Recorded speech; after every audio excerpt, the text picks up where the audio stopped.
Баршаңызға қайырлы күн. Менің каналыма қош келдіңіздер. Бүгін сіздермен өте дәмді, өте жұмсақ нанның үй жағдайында жасалынатын рецептімен бөлісетін боламын. Ең алдымен ұнымызға сүтімізді құямыз. Сүтіміз міндетті түрде жылы болу қажет.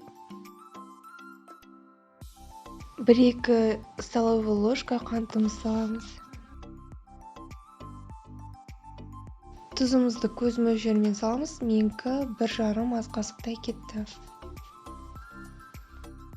3-4 қасықтай сұйық май қосамыз. Сұйық майдың орнына сливочный масло қоссаңыздар да бола береді. Енді осыны араластырамыз. Араластырып болғаннан кейін 1,5 ас қасықтай дрожж саламыз. Одан көп дрожждың қажеті жоқ.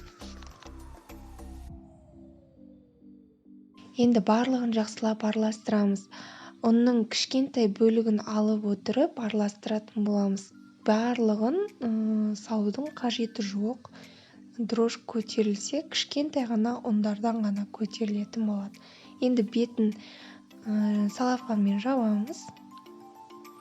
Үстін орамалмен жақсылап қымтап, жылы жерге жарты сағатқа қойып қоямыз.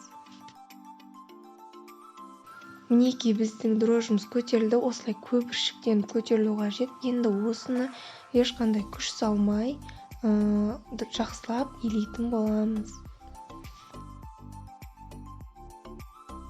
Нан илеген кезде нанға ешқандай күш салмай жақсылап жұмсақ етіп илейтін болсақ, піскен кезде нанымыз үлпілдек жұмсақ болып шығады. Нанды илеп болғаннан кейін ең соңында жан-жағын майлап, бетін майлап, жақсылап орап қоямыз. Бетін салафанмен орағаннан кейін осылай үстіне орамалымызды жылылап, орап, жылы жерге 30 минутқа қойып қоямыз. Нанымыз көтерілгеннен кейін үстін кішкене ғана басып, тағы да 10 минутқа бетін жауып жылы жерге қойып қоямыз. Мінекей менің наным толықтай көтерілді. Енді протеинімізге майымызды кішкене құйып, бетін жақсылап майлаймыз.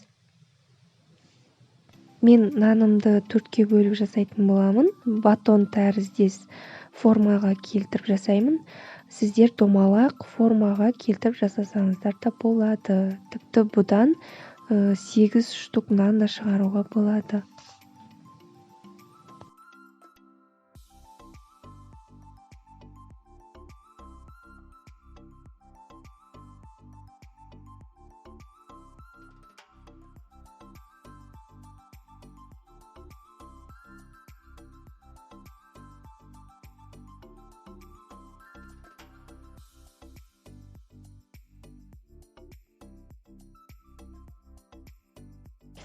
Нанымыздың беткі жағын кішкене ғана тілетін боламыз. Қатты батырып тілудің қажеті жоқ.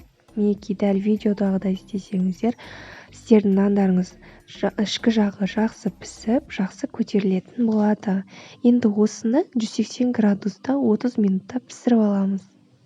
Мінекей біздің нанымыз духовкадан шықты. Енді осыны орамалмен жауып, кішкене уақытта суытып аламыз. Нан піскен соң суымай жатып бірден кесуге болмайды. Суығаннан кейін кесіп, дәмін көре беруге болады.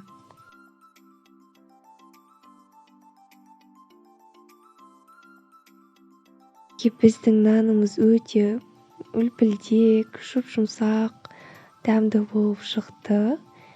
Менің рецептім сіздерге ұнаса, маған лайк басып, каналыма жазылуды ұмытпаңыздар.